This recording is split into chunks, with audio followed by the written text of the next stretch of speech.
आकाशवाणी भोपाल से प्रस्तुत है मंदसौर जिले की चिट्ठी। आलेख दीपक शर्मा, वाचन स्वर नवनीत चौबे। 75वें स्वतंत्रता दिवस के उपलक्ष्य में देश भर में अमृत महोत्सव मनाया जा रहा है।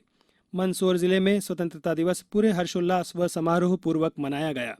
इस अवसर पर मंदसौर के Rajiv Gandhi PG college ground परिसर में कार्यक्रम आयोजित किया गया। इस दौरान जिला स्तरीय स्वतंत्रता दिवस समारोह के मुख्य अतिथि कलेक्टर मनोज पुष्प ने ध्वजारोहण किया और आकर्षक परेड की सलामी ली। मंदसौर का प्राचीन नाम दशपुर है और यहाँ का इतिहास भी काफी पुराना है।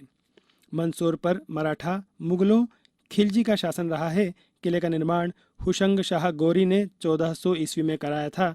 तभी से इस पर मराठा शासकों में होलकरों व सिंधिया का शासन रहा था।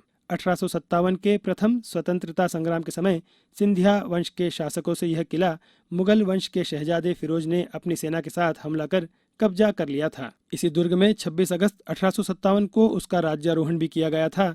तब नीमच में छावनी से अंग्रेजों की सेना ने किले को वापस अपने कब्जे में लेने की तैयारी शुरू की। जीरन के पास शहजादा फिरोज व अंग्रेजों की सेना के बीच युद्ध हुआ। इस युद्ध में भी जीत शहजादे फिरोज की सेना की हुई। इसके बाद ब्रिटिश अधिकारी ड्यूरेंट के नेतृत्व में सेनानी 21 नवंबर 1857 को मंदसौर पहुंचे। 92 दिन के शासन के बाद शहजादे फिरोज की सेना को फिर पराजित कर किले से बाहर निकाल दिया और पकड़े गए क्रांतिकारियों को इसी दरवाजे पर फांसी पर लटका दिया था। मंदसौर से हारने के बाद नीमच की तरफ भागते समय ग्राम भुनिया खेड़ी के यहाँ शहजादे फिरोज के साथ क्रांतिकारियों को दोनों तरफ से अंग्रेजों की सेना ने घेर लिया। यहाँ क्रांतिकारियों को अंग्रेजों ने बड़ी बेरहमी से गोलियों से भून दिया। उसके बाद ही इस जगह का नाम भुनिया खेड़ी हो गया। देश को आजाद करने की लड़ाई में मंदसौर जिले के सैकड़ों स्वतंत्रता संग्राम सेनानियों ने अपना सर्वस्व त्याग दिया। इनमें केशव प्रसाद विद्यार्थी और गुलाबचंद घड़िया का भी अहम योगदान रहा। केशव प्रसाद विद्यार्थी युवावस्था से स्वतंत्रता सेनानी बन गए थे।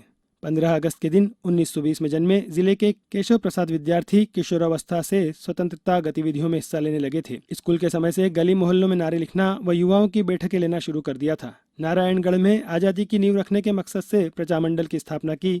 1940 में कई पत्रिकाओं का प्रकाशन किया।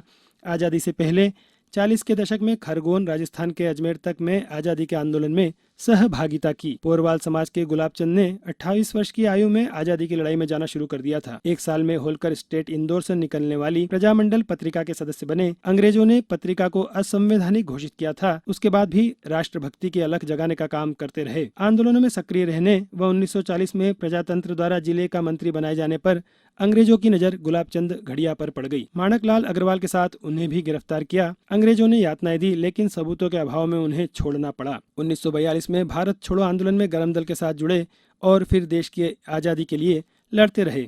2018 में मृत्यु के बाद उनकी इच्छा के अनुसार उनकी देह को झालावाड़ मेडिकल कॉलेज में दान किया गया। उनके पोते आशीष घड़िया ने बताया कि दादाजी कहानियां सुनाते थे जिसमें बताते थे कि घर की स्थिति ठीक नहीं थी। इसके बाद आज़ादी की लड़ाई में जाने के कारण उन्हें घर से निकाल दिया जाता। इसके बाद वह देश के लिए लड़ते रहे। आज से गणेश उत्सव की शुरुआत हो गई है। यह उत्सव मंदसौर जिले में भी पूरे भक्तिभाव से मनाया जा रहा है।